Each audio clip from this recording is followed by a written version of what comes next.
जब तक इंसान के खुद के ऊपर ना गुजरे तब तक इंसान दूसरों के दर्द को नहीं समझता। जब तक खुद के पैरों में चोट न लगे तब तक इंसान दूसरों के दर्द को भी नहीं महसूस करता। जाने अनजाने में हम अक्सर दूसरों का दिल दुखाते हैं। कोई गिर जाए तो उसे देख के खुश होते हैं, उसे देखते ही अचानक से मुंह से हंसी निकल जाती है। लेकिन जो दूसरों को सता के खुश होता है उसके लिए शांति इस लोक में है ही नहीं।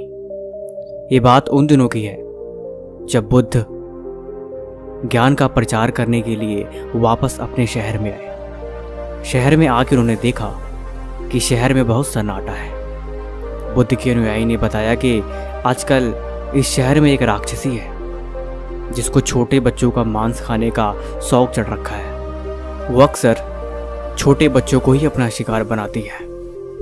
काफ़ी सारे बच्चे इस गांव से लापता हैं और जो बचे हैं डर के मारे उनके माँ बाप ने इस शहर को छोड़ दिया है। इसीलिए गांव काफ़ी वीरान दिखाई दे रहा है। गौतम बुद्ध के अनुयायी ने यह भी बताया कि वो राक्षसी पिछले 3 महीनों से इस गांव में रहती है और 3 महीनों में उसने न जाने कितने परिवार के बच्चों को खा लिया है। गौतम बुद्ध उस राक्षसी के बारे में और बातें पता करने के लिए अपने अनुयायी को भेज दिया। शाम तक गौतम बुद्ध को यह भी पता लगी कि उस राक्षसी के टोटल 8 बच्चे हैं।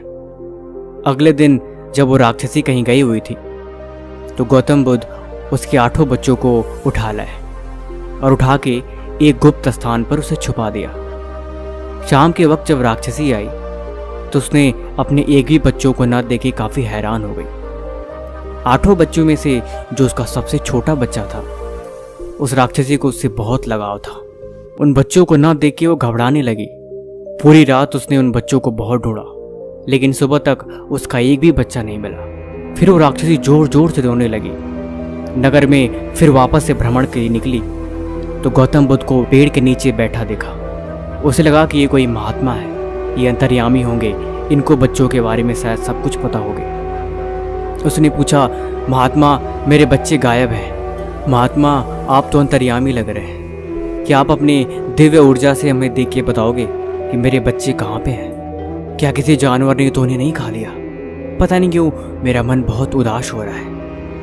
इतना कह के गौतम बुद्ध के चरणों में गिर के जोर जोर से रोने लगे। गौतम बुद्ध ने उसे समझाया, तुम्हारे बच्चे 1 दिन से गायब हैं, तुम उनके लिए इतनी बेताब हो, तुम जोर जोर से रो रही हो, लेकिन मैंने सुना है कि तुम पिछले 3 महीनों में न जाने कितने बच्चों को खा लिया।